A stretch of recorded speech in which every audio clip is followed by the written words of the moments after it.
If you're an NFL fan, you definitely know who Lamar Jackson is. And if you don't, well, you must have not watched the NFL much this year. The man threw for over 3,000 yards, which I guess you could say, oh, Mike, that's not a big deal. But dude, he also rushed for 1,200 yards, being the first quarterback to do such a feat since Michael Vick. And whenever you're uttered in the same breath as Michael Vick on the football field, then you're doing something right.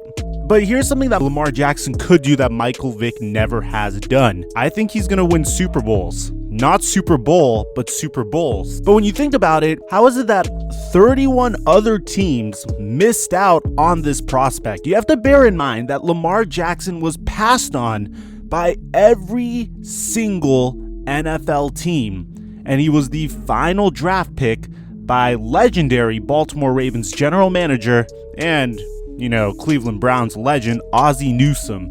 And Ozzie Newsome has a pretty good track record as a general manager. His first pick ever was Jonathan Ogden, and his last first-round pick ever was Lamar Jackson. So that poses the question, how on earth could all these teams miss out on this year's most likely MVP? And well, in order for you guys to truly understand, I'm going to have to bring up several factors. We're going to have to go back to the 2018 NFL draft, and just to make things a little bit more simpler, I'm going to just tell you why 4 of the other quarterbacks were drafted before Lamar Jackson. But for you to truly understand the scenario, let's go back to Lamar Jackson's college career, because the one thing that most people don't tend to understand very much is how Lamar Jackson and the number 1 overall pick, Baker Mayfield, had one thing in common, and that's the fact that they both won the Heisman Trophy. With Lamar Jackson winning the Heisman Trophy in 2016 and Baker Mayfield winning the Heisman Trophy in 2017, there hasn't been 2 Heisman Trophy quarterbacks that were drafted in the first round of the NFL draft since Jameis, Winston, and Marcus Mariota back to back. And although both of those careers are both a little shaky at best, Jameis Winston just threw for over 5,000 yards, over 30 touchdowns, yet over 30 interceptions, which is a feat to me that is just remarkable. Whereas Marcus Mariota was just benched for the first time, but at the time he was drafted, the Philadelphia Eagles offered 3 first-round picks for the right to draft him. So if you're the Tennessee Titans, that's gotta sting. So to truly understand the knocks on Lamar Jackson's game coming out of college, first thing you have to understand is there's been plenty of times where a Heisman Trophy quarterback has come out and declared for the NFL draft, and he hasn't been successful. As a matter of fact, more likely than not, I could say that a Heisman Trophy quarterback is more likely to fail in the NFL than to succeed, and I don't understand why. I think it's just the games are a little different, but to understand where we are coming from with Lamar Jackson, we got to look at his scouting profile, and we're going to start with his strengths. According to NFL.com, it says that he's an elite playmaker with the rare ability to hit home runs with his arm or legs, which we've seen in the NFL. He has experience under center, his arm is lively and he can spin it. Delivery is devoid of a wasted motion. Ball comes out with a flick of the wrist, which is reminiscent of Michael Vick. Get ready, you're going to get that comparison a lot. He can drive it with velocity. He has a great pocket presence. He has an improved ability to hold safeties and linebackers with his eyes. He has a feathery, deep ball touch off of play fakes, which is what blows my mind, because Bill Polian, who is the former president of the Indianapolis Colts, who was responsible for drafting Peyton Manning over Ryan Leaf, had this to say about Lamar Jackson prior to the draft: that Lamar Jackson should play wide receiver due to him being short. As a matter of fact, to quote him exactly, he said that Lamar Jackson's an exceptional athlete and he has an exceptional ability to make you miss. Exceptional acceleration, exceptional instinct with the ball in his hand, and that's rare for wide receivers. That's what Antonio Brown and Julio Jones can do. This guy's incredible in the open field and has a great ability to separate, and again, he's short and a little bit slight, and clearly not the thrower that the other guys are. So to give you an idea, the number 1 knock on Lamar Jackson coming out of the NFL draft was his ability to throw the ball. And here are the weaknesses on his draft profile. He has to learn how to slide, which isn't a big deal. Every quarterback eventually learns how to do that except RG3. He makes targets work hard. He flips it rather than throws it. He sails throws that can end up in the hands of a safety. At times, he also hesitates to challenge safeties in the seam, typically gets through reads 1 and 2 before halting his progressions. He has a low release point, which results in tipped passes. He underthrows deep balls, and he's highly inaccurate with throws on the move throughout his 2017 NCAA season. So the biggest knock on Lamar Jackson as a quarterback was literally his ability to throw the ball, and that's why he slipped all the way to number 32. But there's plenty of other knocks on players that were drafted before him. Baker Mayfield was known to be fairly inconsistent. Sam Darnold was known to be a little bit of a gunslinger and have turnover issues. Josh Allen was known to be raw. So why were all of these quarterbacks drafted instead of Lamar Jackson? Well, let's start with the number 1 overall pick. The Cleveland Browns selected Baker Mayfield, and at the time, I don't think most of you guys realize how bold of a pick this was. Nobody was expecting the Cleveland Browns to take Baker Mayfield. As a matter of fact, when the news came out that day that that's who John Dorsey wanted to take, most of us were extremely surprised because everyone thought that Sam Darnold was clearly the best quarterback prospect in the NFL draft. And the Cleveland Browns cited the reason why they wanted Baker Mayfield is because they wanted a winner. They wanted someone that could completely change the culture of the disgusting Cleveland Browns, who have not had a winning season in over 10 years and have just been a laughingstock of the NFL since returning to the NFL in the late 90s. So they believe that if they could get a guy with the swagger of Baker Mayfield, the confidence of Baker Mayfield, who slightly had the gunslinging mentality that Sam Darnold did, that no matter what was to happen, Baker was going to be their guy, and he was going to be able to get the Cleveland Browns through this tough period and help shape the new culture that the Cleveland Browns were trying to form. And ultimately, he did do that in his rookie year. In his rookie year, he already broke the most passing touchdowns by a rookie quarterback for the Cleveland Browns. He had the highest quarterback rating for a Browns QB, which was 55.7. He had the highest passer rating for a Browns QB, which was 93.7. In his very first year, in 14 games played, he had a 63% completion percentage, threw 27 touchdowns to 14 interceptions, had a 93.7 QB rating, and things were beginning to look up for the Cleveland Browns, so much so that John Dorsey said, "All right, bro, we clearly have the guy here, so we're gonna go ahead and trade for Odell Beckham Jr., sign Kareem Hunt, sign Sheldon Richardson, trade for Olivier Vernon, and form this amazing team around our rookie quarterback in order to give him a chance to win a Super Bowl prior to having to sign him to a huge contract, which is what you're supposed to do." But ultimately, the sophomore slump would catch up with Baker Mayfield. We know that his second year wasn't as good as his first year. The Browns would finish 6-10. They would fire their head coach as a result, and they would fire the man that would end up drafting him, which personally, I felt like firing John Dorsey was a huge mistake. But let me know in the comment section down below what you think.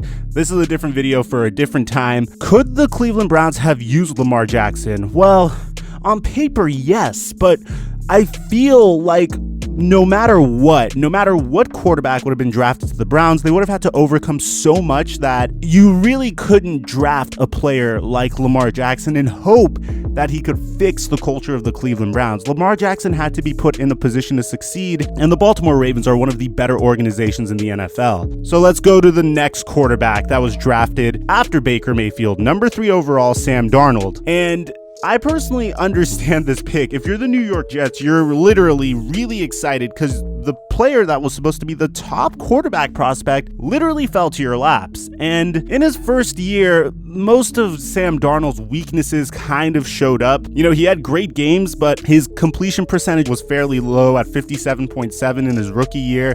He threw 17 touchdowns to 15 interceptions. He would only win 4 of the games that he played in his rookie year. And this past year wasn't that much better, although it was an improvement. He would throw 19 touchdowns to 13 interceptions and had a QB rating of 84.3. So he's definitely improving. And I think the problem with Sam Darnold is more the front office. I feel like the Jets haven't really given him what he needs to succeed. They really overpaid Le'Veon Bell in a situation where I felt like they should have focused more on the defensive side of the ball and on giving Sam Darnold of better weapons, maybe reforming the offensive line a little bit, getting him a couple better receivers, and hopefully this offseason they do that. But for the most part, Sam Darnold was a solid pick. He just isn't what Lamar Jackson is. Now, could the New York Jets have used Lamar Jackson? And obviously, yes, on paper they could have, but again, it's the same as the Browns. I really don't think that the New York Jets would have been able to put Lamar Jackson in a situation to succeed. They wouldn't have given him the tools that he needed to succeed. They wouldn't have put him in an offense to succeed. It seems like they're still trying to figure it out themselves, and the Baltimore Ravens really did a good job hiring an offensive coordinator named Greg Roman, who is, by the way, I'm surprised that he is not getting any head coaching interviews so far. And Greg Roman was able to install the same exact offense that he ran with Colin Kaepernick in those Jim Harbaugh-led 49ers teams that resulted in multiple NFC championship appearances.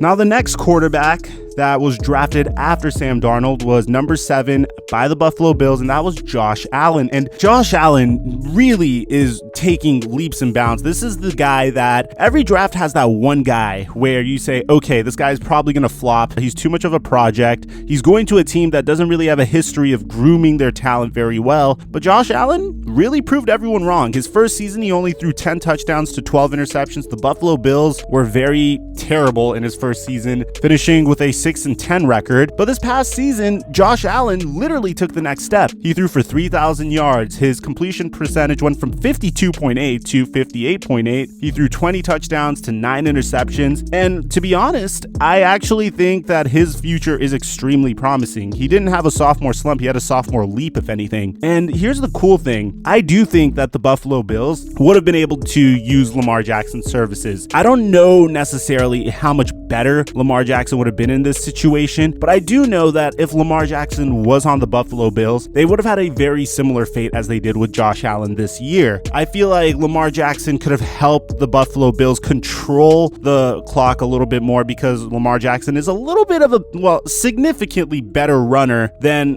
Josh Allen is. Although Josh Allen is pretty decent at scrambling himself, he was only able to add 500 rushing yards this year, whereas Lamar Jackson more than doubled that. So just imagine if the Buffalo Bills had Lamar Jackson, they could have controlled the clock a little bit better and allowed that very suffocating defense to control the game. Now, the next quarterback that was drafted is really a sad story, and his name's Josh Rosen, and I'm sure you understand what happened. The number 10 pick by the Arizona Cardinals. He actually was my favorite quarterback coming out of this draft. I thought he was the most NFL-ready quarterback coming out of this draft, but this guy gets dealt a terrible hand after 1 year in a terrible Arizona offensive scheme where he didn't really perform that well at all. He threw 11 touchdowns to 14 interceptions under his only year with Steve Wilks. Josh Rosen was traded to the Miami Dolphins and his head coach was also fired. He goes to Miami. There's like no offensive line there. There isn't really much there for him, and he gets benched in favor for Ryan Fitzpatrick. Now, the question is, could the Arizona Cardinals have used Lamar Jackson in this situation? If you look at Kyler Murray, their current quarterback that they would draft number 1 overall the very next year, yes, they absolutely could have. But here's the thing. I feel like Cliff Kingsbury, their new head coach, had this like obsession with Kyler Murray, and that's the reason why Kyler Murray ended up getting drafted number 1 overall. I feel like Cliff Kingsbury would have said the same thing about Lamar Jackson, and he wouldn't have tried to build an offense around him. He would like a player like Kyler Murray over Lamar Jackson. So you could make an argument for both sides. Kyler and Lamar are both very similar types of players, but I feel like at the end of the day, Cliff Kingsbury just had a huge crush on Kyler Murray and would have opted for him instead, especially because Kyler's tools after coming into the NFL, he seemed like a better passer than Lamar Jackson. Lamar Jackson wasn't really much of a thrower in his first year